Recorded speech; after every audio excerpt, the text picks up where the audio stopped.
Hello दोस्तों, खोज channel में आपका स्वागत है।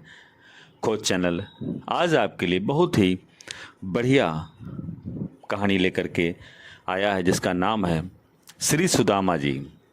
तो दोस्तों चलते हैं सुदामा जी के बारे में जानने के लिए। और उससे पहले यदि अभी तक चैनल को सब्सक्राइब नहीं किया है तो कृपया पहले चैनल को सब्सक्राइब करें। दोस्तों, श्री सुदामा जी भगवान श्री कृष्ण के सखा थे। वे ऐसे निष्काम भक्त थे कि उनके घर में कभी सेर भर आटा एकत्र नहीं हो पाया। एक दिन उनकी ब्राह्मणी ने समीप आकर स्मरण कराया कि आपको तो द्वारकानाथ श्री कृष्ण से बड़ी भारी मित्रता है। स्त्री की बात सुनकर उन्होंने कहा, हाँ अवश्य, हमारी और उनकी गहरी मित्रता है। तब सुदामा जी की स्त्री सुशीला ने कहा, तो आप एक बार उनके समीप द्वारकापुरी को चले जाइए, उनके सुंदर बदन का दर्शन कराइए और जो कुछ भी मिले उसे ले आइए। उनके द्वारा दी गई वस्तु मुझे परम सुख देने वाली होगी। सुदामा जी ने कहा, तुमने बात तो अच्छी कही, परंतु इससे सातों लोकों में बड़ी बदनामी होगी। लोग यही कहेंगे कि मालूम पड़ गया कि सुदामा ने इसलिए मित्रता की थी। दोस्तों, यह सुनकर सुशीला ने कहा, श्री कृष्ण के मधुर रूप के दर्शन करने का भी मन नहीं चाहता है क्या? आप केवल दर्शन कराइए, कुछ भी याचना न कीजिएगा। उसने जब ये वचन सुनाए तब प्यारे श्री कृष्ण के सुंदर स्वरूप का स्मरण हो आया और वे अपने प्रिय मित्र से मिलने चले। मार्ग में आनंद से पग पग पर झूमते हुए वे द्वारकापुरी को आए। उनके नेत्र श्री कृष्णचंद्र की रूप सुधा के प्यासे थे।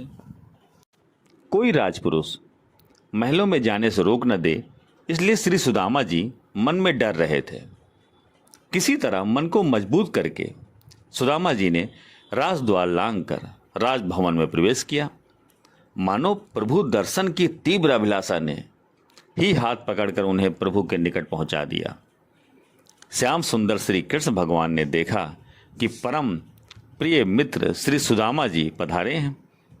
इनके अचानक आ जाने से वे प्रेम वश कुछ देर के लिए चित्र की तरह स्तब्ध रह गए। फिर सावधान होकर दौड़े और रोते हुए उनको गले से लगा लिया। कुछ देर तक वे दोनों मित्र परस्पर छाती से छाती लगाकर इस प्रकार मिले रहे कि मानो दोनों का शरीर एक हो गया हो। इतने में भगवान को सुदामा जी की दुर्बलता का स्मरण हो आया। सोचा कि मेरे गाढ़ालिंगन से यानी कि अधिक दबाव से इन्हें पीड़ा हो रही होगी। इधर सुदामा जी भी अपनी देह दौर्बल्य की स्मृत हुई। उन्होंने सोचा कि मेरा अस्थिपंजर कोमल श्री अंग में चुभ रहा होगा। इन विचारों से दोनों का मिलन छूटा। इतने में ही भगवान के संकेत से श्री रुक्मणी जी सोने की झाड़ी में जल ले आईं। भगवान ने अपने श्री हस्त कमल से सुदामा जी के चरण धोए और उन्हें सैया पर पधराया। फिर उस समय की चर्चा चलाई जब दोनों का मिलन छूटा। इतने में ही भगवान के संकेत से श्री रुक्मणी जी सोने की झाड़ी में जो जल लाई थे उससे पैर धोने के बाद दोनों लोगों ने आराम से सुदामा जी को बिठाला। फिर भगवान ने पुरानी चर्चा चला करके उन्हें सुख के समुद्र में डुबा दिया और स्वयं भी अत्यंत प्रेम में मग्न हो गए। सुदामा जी पुराने फटे से वस्त्र में बंधे चिवड़ा की छोटी सी पोटली को बगल में छिपाए हुए थे। भगवान ने पोटली खींच ली और उसमें से एक मुट्ठी अपने मुख में डाल ली। उसके बाद दूसरी और ली।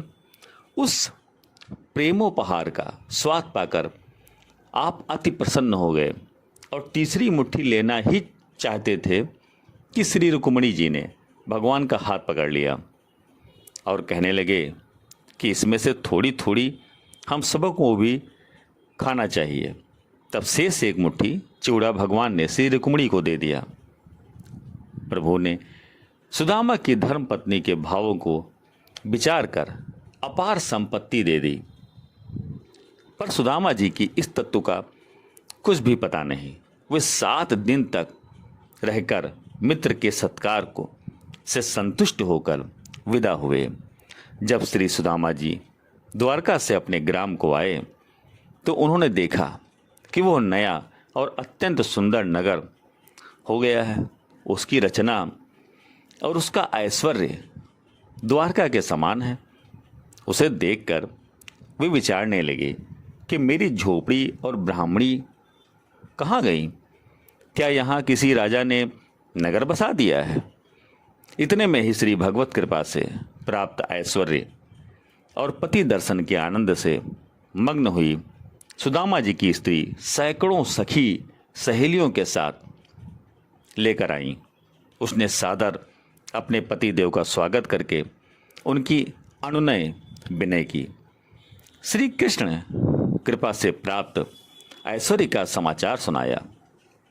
तब उन्हें विश्वास हुआ। अपार वैभव को पाकर सुदामा जी उसके मोह और भोगों में आसक्त नहीं हुए। उन्हें संसारी भोगों की चाह बिल्कुल नहीं थी। अन्न वस्त्र आदि का उतना ही प्रयोग करते थे कि जितने से शरीर का निर्वाह हो जाए। वे उसी अपनी पुरानी चाल से चलते थे जो सात्विक सुख और प्रेम के रस से परिपूर्ण थी। तो दोस्तों, ये सुदामा का चरित्र आपको कैसा लगा? चरित्र यदि पसंद आया हो तो कृपया चैनल को सब्सक्राइब और वीडियो को लाइक अवश्य करें। धन्यवाद। जय हिंद, जय भारत।